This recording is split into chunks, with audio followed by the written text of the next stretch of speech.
Hello and welcome to another episode of Fermented Thoughts, where we take a little bit of alcohol and bring a lot of conversation. In today's conversation, you see I got the jersey on, repping these Panthers. You know my team, the black and blue, the prettiest colors in the whole NFL. We're going to talk about my favorite team, the Carolina Panthers, and the outlook for 2025 season. Today's beverage of choice, we got a Chardonnay out of California, the Keynote. It's crazy, I picked this up because this logo reminded me of my favorite console ever, gaming console, the Dreamcast. That's exactly what this logo looked like. Hope you have your beverage with me if you're of age, of course. Let's talk about the Panthers this year, 2025.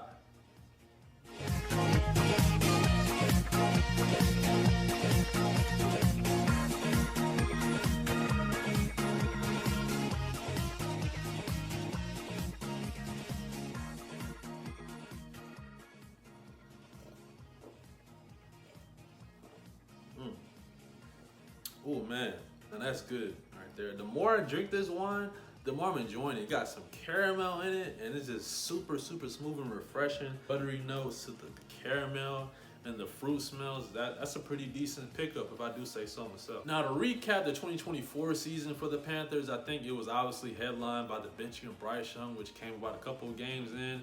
He just did not look at all like that number one pick that he was in 2023 when we drafted him. He wasn't living up to any kind of expectations. The first year, I think everybody kind of gave him a pass because the Frank Wright experiment was horrible. Nobody to throw to. Offensive line was bad. The organization really let him down that first year.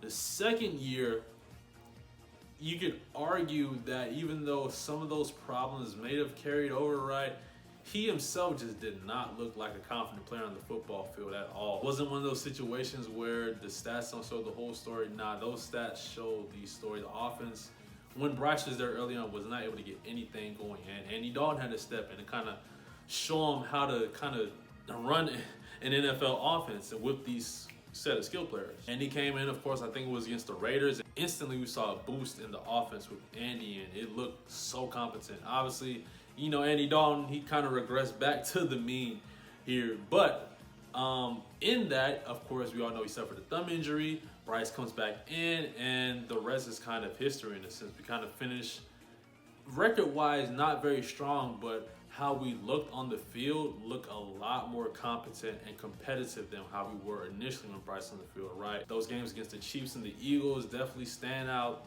We were very competitive in both of those games. You know, a Leggett drop here, maybe a missed tackle by on Mahomes there, and who knows how those ending results kind of, you know, flip around if those two things kind of, you know, go a little differently. I think probably another highlight was the Falcons game, which we ended on in Atlanta. We put up, what was it, like 40 points or something like that, and it was just the main thing. Bryce just looked so much better and so much more confident in his decision making, his ability to make plays. His throws were looking better. He looked more comfortable in the pocket. It just looked like a whole different team. J.C. Horn had a Pro Bowl year, able to stay healthy. And speaking of J.C. Horn, I'll transition quickly to the defense, who was decimated by injuries. Ironically, outside of J.C. Horn, you had Derrick Brown getting shut down for the year early. Shaq Thompson got shut down for the year. I think Mike Jackson had some injury troubles as well.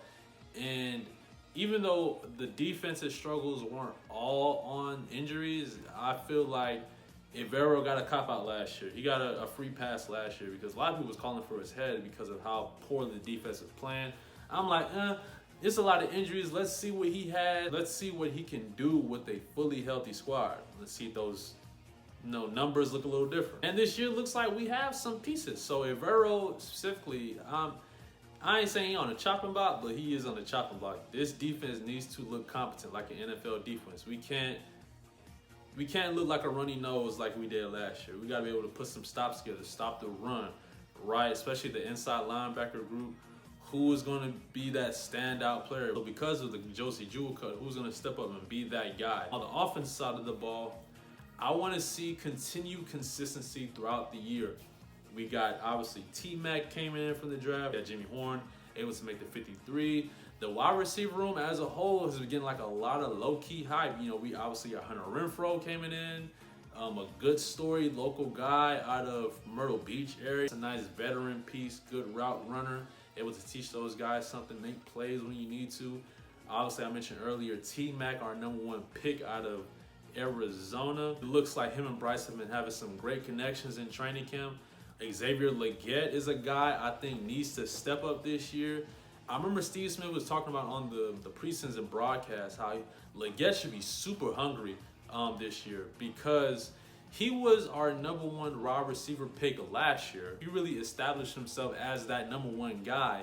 Then we will be looking at a situation where we wouldn't even need to be drafting, T-Mac, right? We will be addressing like a defensive position. Because Xavier didn't necessarily establish himself as that #1 elite, maybe future stud, we had to go and get somebody to maybe hopefully get that role. This is the put up or shut up year for this wide receiver room. And obviously more important than anything, this is the put up and shut up year for Bryce Young in particular.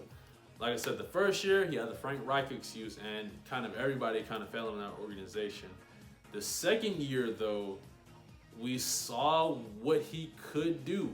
So the template is there. Obviously we have the benching and the slow start, but he came back and looked like he knew what he was doing. And that's the thing that we are going to be expecting now because we know it's there. We knew it was there from the jump. That's why we did all those drafts and those moves to go move up and get you.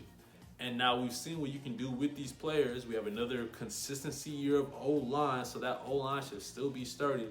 Another year of familiarity with your wide receivers like Legette, like Coker when he comes back from injury. You got studs. You got people that can make plays. Chuba Hubbard on the running back side of the ball. I think he's going to be a breakout year for Chuba Hubbard. If you got him on fantasy, hey, you got a blessing, let me tell you.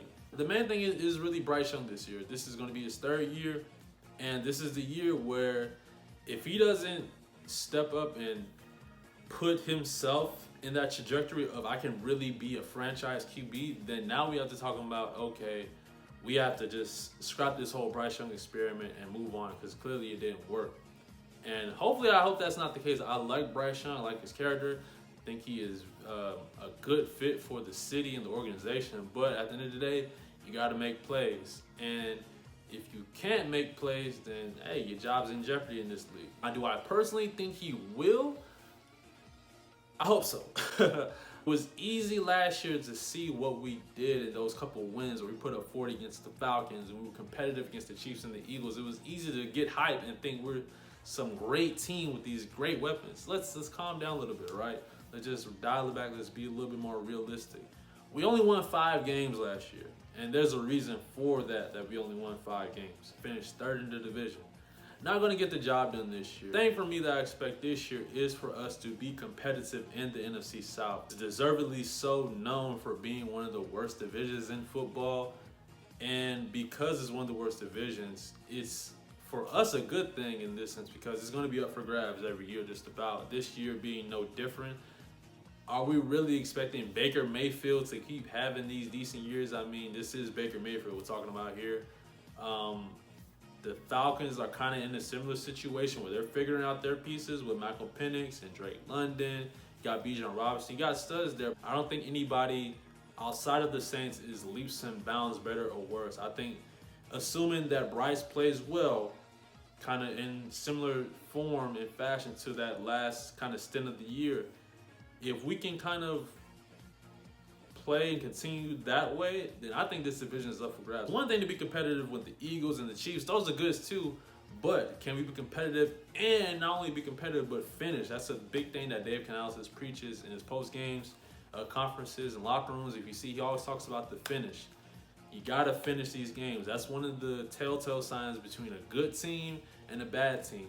Good teams win games they weren't supposed to win. Bad teams lose games they were supposed to win, right? So we're going to be considered a good team.